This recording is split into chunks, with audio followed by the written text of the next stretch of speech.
ఇది మునగాకండి. ఈ మునగ చెట్టు కింద పడిపోతే దాంట్లోంచి కోసి అంతా కడిగి శుభ్రం చేసి ఇట్లా టేబుల్ మీద ఆరబెట్టాను.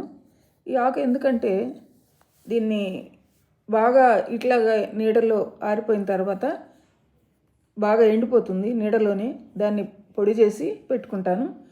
అవసరమైనప్పుడు దాన్ని కారం ఇంకా వేరుశనగ పప్పు అట్లాంటివన్నీ వేయించి వాటితో కలిపి పొడి చేసుకొని తింటే అన్నంలోకి చాలా రుచిగా ఉంటుంది. అంతేకాకుండా మునగాకు సూపర్ ఫుడ్ అండి.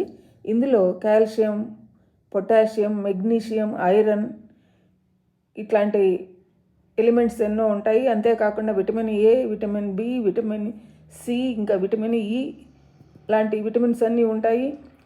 ఫైబర్ ఉంటుంది, యాంటీ ఆక్సిడెంట్స్ ఉంటాయి. కాబట్టి ఇది సూపర్ ఫుడ్ అని చెప్పొచ్చండి. ఈ మునగ చెట్టు పడిపోతే ఇట్లా తాళ్ళ సహాయంతో మళ్ళీ పైకి లేపి నిలబెట్టామండి.